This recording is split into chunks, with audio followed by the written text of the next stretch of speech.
వాళ్ళు ఒక 100 కుటుంబాలు తెలుగుదేశం పార్టీలో చేరే సందర్భంగా ఇక్కడ ఈ సమావేశానికి హాజరైన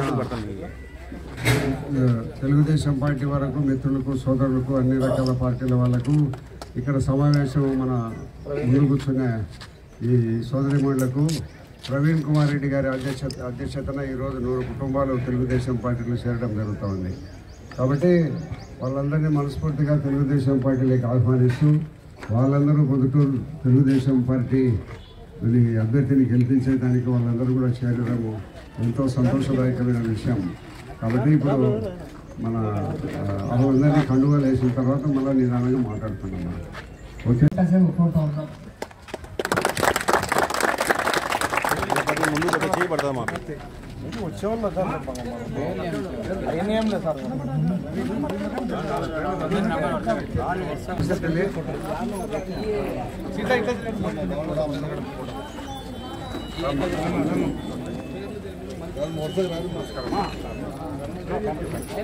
రమ్మా ఇదవా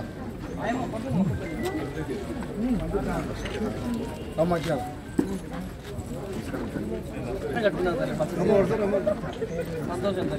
సర్లే రా ప్రవీణ్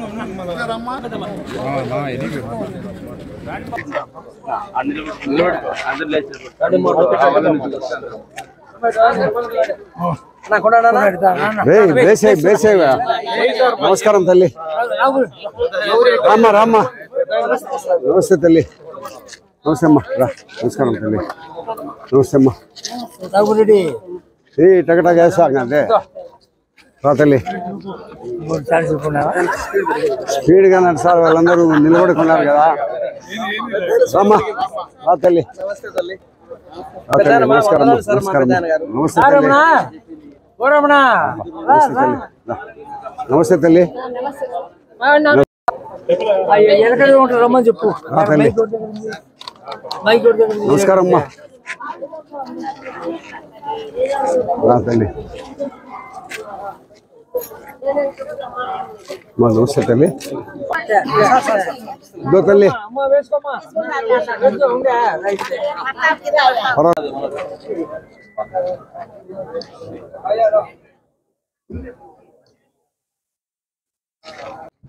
ఈరోజు ప్రొద్దుటూరు టీచర్స్ కాలనీలో సుమారు 100 కుటుంబాలు ప్రవీణ్ రెడ్డి వారి ఆధ్వర్యంలో, ఆయన రియల్ ఎస్టేట్ వ్యాపారి, ఆయన తెలుగుదేశం పార్టీ యందు అభిమానం పెంచుకొని రాష్ట్రంలో ఇప్పటికే జగన్మోహన్ రెడ్డి ప్రభుత్వం ద్వారా రాష్ట్రం అంధకారం అయిపోతుంది, అప్పుల ఆంధ్రప్రదేశ్గా అవుతూ ఉంది. ఎటువంటి పరిస్థితుల్లోనైనా ఇక్కడ తెలుగుదేశం పార్టీని గెలిపించుకొని రాష్ట్రంలో తెలుగుదేశం పార్టీ అధికారంలోకి రావాలనే ఆయన ఆలోచించి మాతో అందరితో సంప్రదించిన తర్వాత ఇక్కడ నేను ఒక సమావేశం ఏర్పాటు చేస్తాను. అందరితో కూడా చుట్టుపక్కల వాళ్ళందరితో కూడా మాట్లాడి ఒక 100 మంది కుటుంబాలను తెలుగుదేశం పార్టీలో చేర్పించేదానికి మొన్నటి దినం 2 రోజుల కిందటి నా దగ్గరికి వచ్చి మన పిల్లయ్య మేము అందరం కలిసి మాట్లాడిన తర్వాత ఆయన ఈరోజు ఈ ప్రోగ్రాం పెట్టడం జరిగింది. రాష్ట్ర ఆర్థిక పరిస్థితుల దృష్ట్యా చదువుకునే వ్యక్తిగా, ఆయన వ్యాపారస్తుడిగా మరి విపరీతమైన అప్పులు తెచ్చి ఈ ఆంధ్రప్రదేశ్ను అప్పుల రాష్ట్రంగా మార్చేస్తున్నాడు జగన్మోహన్ రెడ్డి అనేది. మరి ఎట్లయినా ప్రభుత్వాలను మార్చాలనే ఒక ఆలోచనతో ఆయన ఒక మంచి నిర్ణయం తీసుకునేందుకు ఆయనకు మనస్ఫూర్తిగా అభినందిస్తున్నాను.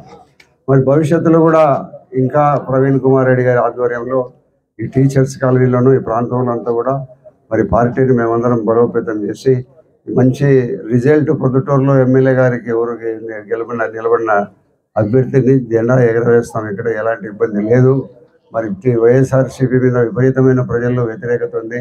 ఆ వ్యతిరేకతను ప్రజల దృష్టికి తీసుకొని పోయి ఇక్కడ తప్పకుండా తెలుగుదేశం పార్టీ అభ్యర్థిని గెలిపించే ప్రయత్నం తప్పకుండా చేస్తామని మీ అందరికీ సవినయంగా తెలియజేస్తున్నాం.